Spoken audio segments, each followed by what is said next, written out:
What's going on, y'all? Welcome back to another episode of Sports Talk with Notch. Appreciate y'all tuning in. As you guys see today, I have on my Ben Simmons jersey, and for good reason. But we're going to talk about the action from last night, and I'm going to tell you why I got my Ben Simmons jersey on. All right, man. So first and foremost, man, y'all know from my last video, I actually called out Paul George, and he came back with a vengeance. He dropped 37 in the pivotal Game 5, and he dropped 28 last night. It helped the Clippers advance to the Western Conference Finals, the first ever time in franchise history. So to Paul George, I was wrong. He stepped up in a big way.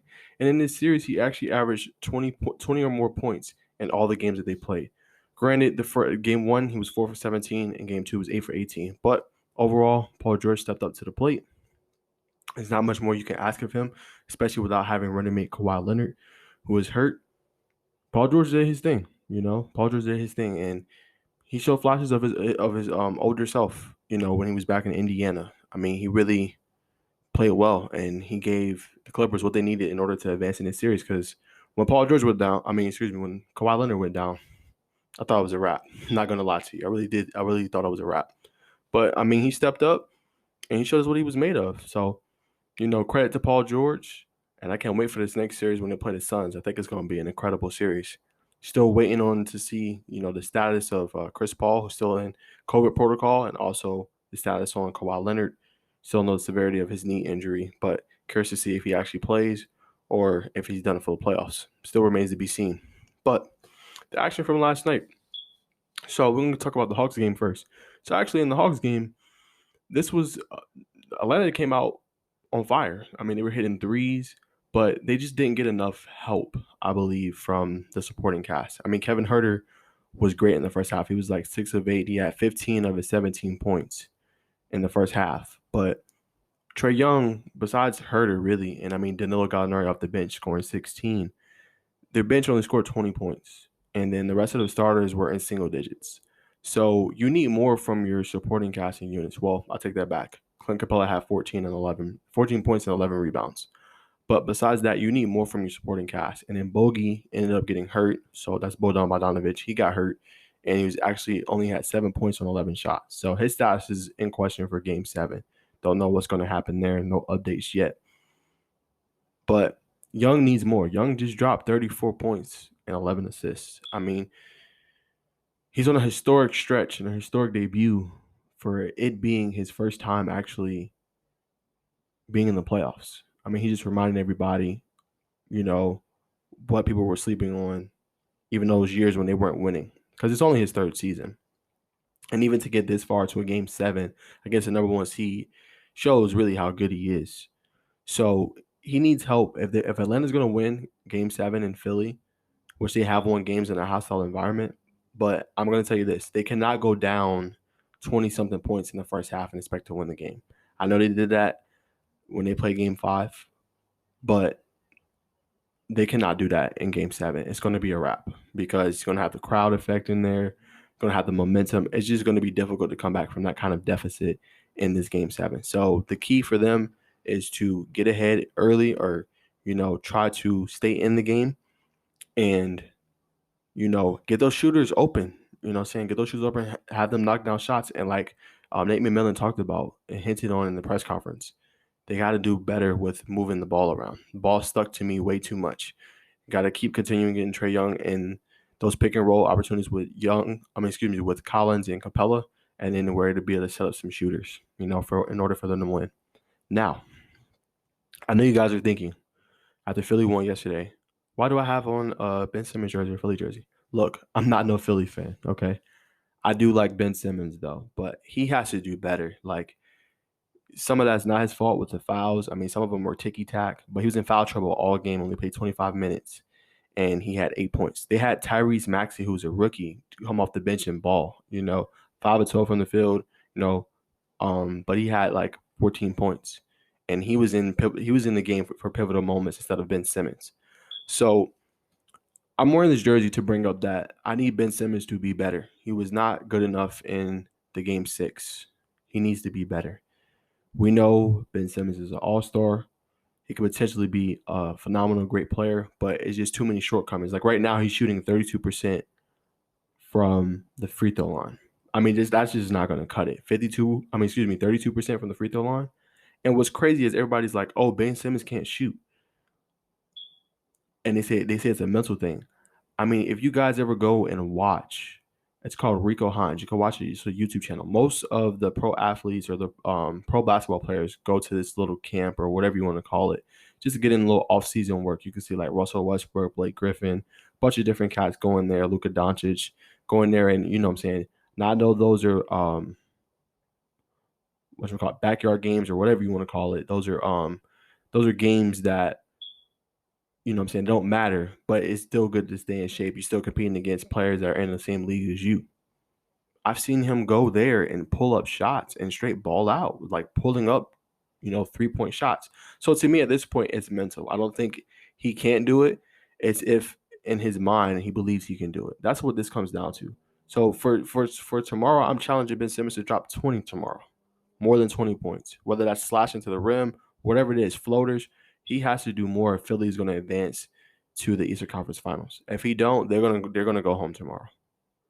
And what's good about Philly, they set up really Ben Simmons around with shooters. I mean, Seth Curry's been balling all series, and in a game that they lost, they should have won. They had that 20-point lead. He had 36 points along with Embiid's 37. And then last game, he got hot in the third quarter and finished with like 24 points for the game, 14 in the third. I mean, so you got the weapons around you to win, but they need Ben Simmons to be better, and they need him to be better on the defensive end as well. To me, like I said, I still think Ben Simmons should have won Defensive Player of the Year, even over Gobert. That's just what I think. I think he's a more versatile defender. I think he can guard pretty much every position. So, I mean, I'm challenging Ben Simmons to 20 points next game. We need it from him, We need it from him. And if Philly's going to advance, that's what they're going to need. Because last game, I'm not saying it's going to happen again, but Atlanta did a great job on Embiid. I mean, he struggled. He was 9 for 24 with 8 turnovers. He still scored north of 20 points. But, I mean, it was, blitzing him, double teaming him all game long. And it was an effective defensive game plan. And they got him even frustrated. You know what I'm saying? So, Ben Simmons, you got to step up. And to me, I think if Philly loses, I think you're going to see a blow up. I think they're going to trade one of those pieces. Daryl Morey, I think either it's going to be Ben Simmons or Joel Embiid. Probably it's going to be Ben Simmons. So if you don't want that to happen, Ben Simmons, we need you to step up, bro. We know you great. We know you have what it takes, but you know what I'm saying? You can play. You're in the NBA for a reason. You can shoot. I've seen some of you can shoot. I know people like, oh, he can't shoot. It's a mental thing. You can shoot. You know what I'm saying? And if you feel like you can't, just in the offseason, put in that work. I'm sure you be putting in work. Put in that work in the offseason. Get better, and you're going to see the results. But we already know that you're good. So we need you to step up for this pivotal Game 7, man. This decisive Game 7. We need north of 20 points. Really 25 points, ideally. But north of 20, and Philly's going to have a chance to win. Nah, I gave credit earlier to Paul George. Man, I got to give credit to Ty Lue, man.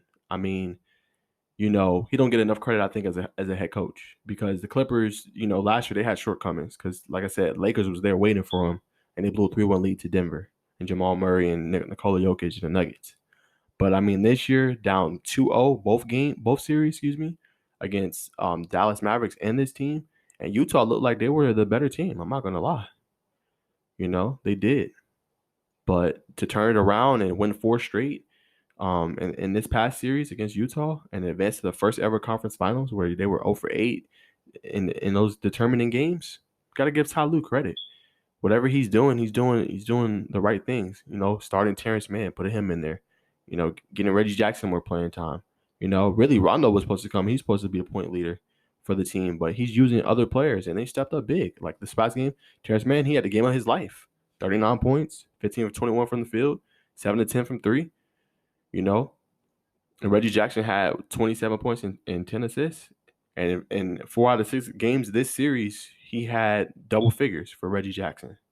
So, I mean, he did good on the game plan, And then, it makes me think back to when, the Cleveland Cavaliers came back from 3-1 and won that series, Nobody thought they would win. And Ty Lue just continues to, when he's written off, he continues just to check those boxes, man.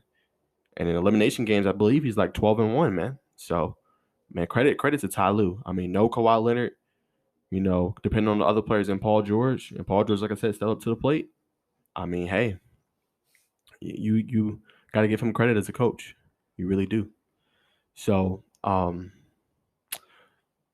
want to preview that Clippers and Sun series, but after I have to talk really quickly about the Utah Jazz. I mean, to me, I think this season was a disappointment for them only because they were the 1 seed. And I really think they have a superstar in Donovan Mitchell. I think so. I mean, you can clearly see he's hobbled, he's hurt. He don't really look like as explosive as he did earlier in the series. We dropped like 45 points. But I mean, he dropped 39 points, 9 assists, and 9 boards. So D Mitch did his thing. And I can't say that they don't have the requisite weapons around him to win because you got Joe Ingles who could shoot. He didn't have a good game last game. He only had 5 points. And you had Bodan Bogdanovic, who only scored 14 in the past game. But both of them can shoot. And then you got a good defender in Royce O'Neal and a multiple defensive player of the year in Rudy Gobert. But I think their loss comes down to coaching. Not shading Quinn Snyder, but I mean, you keep Gobert in the game when he can't guard the perimeter players. Why not just put another versatile wing out there? And if he wasn't that defensive, you could have put Clarkson out there. At least Clarkson, he was scoring, and he was able to get his own shot. But I think you had a 25-point lead in this game, 25 points, and you lose.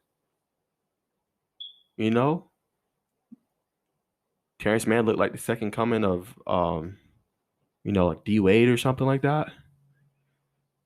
I mean, you got to know as a coach, and I feel like that's what it's going to be in the playoffs. Like, it's okay to have a big in the regular season, that can defend the paint and stuff like that. But as you guys know, the NBA has gravitated towards more small ball. You're going to need a versatile. If he's a big, he has to be versatile and be able to guard multiple positions because it shrinks in the postseason. Ironically, though, you would think a big of that size and stature, you could just throw it down to him in the post, and he would just dominate the small big. The 6'8" compared to 7', 7'1". It's still astonishing to me that it doesn't happen. But I get it on the defensive end. It's harder because it's hard for them to move laterally, and he was defensively challenged laterally. Gobert was, even though he's a multiple-time defensive player of the year, and he got dunked on him multiple times. So I think why they lost was coaching, the health of Donovan Mitchell, who is a superstar. I don't think he was 100%, and you didn't only have Michael Conley for one game, so it's hard for him to kind of get in their rhythm. So for that team, I mean, I wouldn't say blow it up. I think just refine a couple of pieces, and then you just got to have better coaching. I think I would try to go get a versatile wing, either in free agency or draft or something like that can just defend. So you can have a versatile big. So when it comes down to certain stretches in games, you can go towards that. You don't have to really worry, So, but to preview this Clippers Sun series, I mean, still, I mentioned earlier, I think it's up in the air. I can't really say because, I mean, you got a young D-Book who's already a star. I'm not going to say star to make. He's a star. But, are the other pieces going to step up? Because there's no Chris Paul for the game tomorrow. There's no CP3, And I'm excited. I'm really excited for him. I hope he's able to come back because this would be, like I said in my previous video, his best chance to win a ring. Has all the weapons around him, And he's a closer too. Like, you need a closer on a championship team. He's a closer, But, D Booker being in, Cameron Payne could play. Jay Crowder, Cameron Payne, Cam Johnson, Mikal Bridges, DeAndre Ayton. I mean, they got the pieces. But Chris Paul is a leader. He's a force that gets it going. D-Book can go off for 30, 35 whenever, 40 whenever. But I'm curious to see how they play in game one. And they'll be at home against the Clippers. What are they going to do? So I can't say. I mean, but I'm excited, though. But like I said, it's still a question mark. What's the status of Kawhi Leonard? Is he going to play at all in this series? When will CP3 be back? Hopefully we get to see everybody play. But don't know right this second. But I think it'll be a good series, man. I can see it going 6 or 7 games for sure. But I mean, excitement for the Clippers, first time in the conference finals ever. Excitement for the Suns, first time in the conference finals in a while. I think it was like 11 years. They really did good getting Chris Paul. So we'll see what happens, man. But that's what I got for y'all. Wanted to talk about, give credit to Paul George, man. He did his thing, you know. And just wanted to, talk about Ben Simmons, man. We need you to step up, bro. We need you to step up. You know what I'm saying? You got what it takes. Let's see it in Game 7. Like you should be aggressive soon as the opening tip. Get into the basket at will. Dominating. You know what I'm saying? If it ain't shooting, dominate the paint. Dominate with the floaters. Dominate with the passing. You know? That's what we should see in Game 7.